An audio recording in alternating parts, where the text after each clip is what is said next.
पूर्व मुख्यमंत्री और राज्यसभा सांसद दिग्विजय सिंह एक दिवसीय दौरे पर इंदौर आए। उन्होंने एक बार फिर एसआईआर को लेकर सरकार पर निशाना साधा। इसी के साथ दिग्विजय सिंह ने युवा साथियों को जेन ज़ी बताते हुए उनसे लोकतंत्र बचाने की अपील की है। देखिए खास रिपोर्ट। इंदौर दौरे पर आए दिग्विजय सिंह, एसआईआर को लेकर दिग्गी राजा ने साधा निशाना। दिग्गी राजा के निशाने पर आई सरकार। युवा साथियों को दिग्विजय सिंह ने बताया जेन ज़ी। दिग्विजय सिंह ने कहा कि इस देश में लोकतंत्र बचाने का समय आ गया है। इस देश में संविधान बचाने का समय आ गया है। अखिल भारतीय कांग्रेस कमेटी की ओर से हमें निर्देश दिए गए हैं कि 26 नवंबर को भारतीय संविधान को बचाने के लिए बैठक बुलाएं और जनता से चर्चा करें। हम लोकतंत्र को बचाएंगे।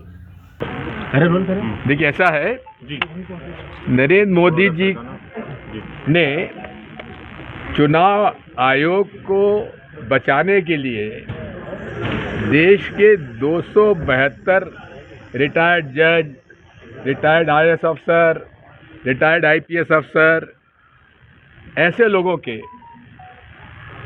दस्तखत कराए जो खुद भाजपा में मेंबर हैं, जो आरएसएस से जुड़े हुए हैं और जिन पर भ्रष्टाचार के आरोप है, जिनके घर पे करोड़ रुपए मिले हैं, वो सब चुनाव आयोग का पक्ष ले रहे हैं। वो चुनाव आयोग जो कि पूरा बेईमानी पर उतरा हुआ है। मोदी जी, इन सब बातों से आप अपने को आपको अलग रखो। एक ही बात मैं आपसे कहता हूँ, इस देश में लोकतंत्र बचाने का आज समय आ गया है। इस देश में संविधान बचाने का अब समय आ गया है। 26 नवंबर को अखिल भारतीय कांग्रेस कमेटी की ओर से हम सबको निर्देश दिए गए हैं कि हम भारतीय संविधान को बचाने के लिए बैठक बुलाएं, सभा करें, लोगों से जनचर्चा करें, बातचीत करें।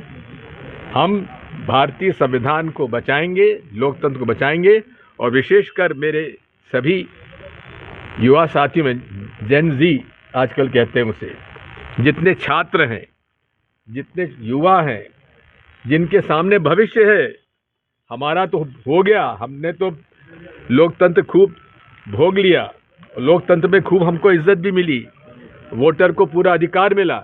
लेकिन आज एसआईआर के माध्यम से ये लोगों का वोट छीन रहे हैं और ये वोट छीनकर इस देश के लोगों की नागरिकता भी छीन रहे हैं, क्योंकि दूसरा कदम होगा नागरिकता छीनने का। इसलिए इस देश में अगर नागरिकता छिन गई और वोट उनके मन से वोटर लिस्ट बन गई तो फिर लोकतंत्र बचेगा। पूर्व मुख्यमंत्री और राज्यसभा सांसद दिग्विजय सिंह एक दिवसीय दौरे पर इंदौर आए। उन्होंने एक बार फिर एसआईआर को लेकर सरकार पर निशाना साधा। इसी के साथ दिग्विजय सिंह ने युवा साथियों को जेन ज़ी बताते हुए उनसे लोकतंत्र बचाने की अपील की है। Bureau report, MP news, Indore.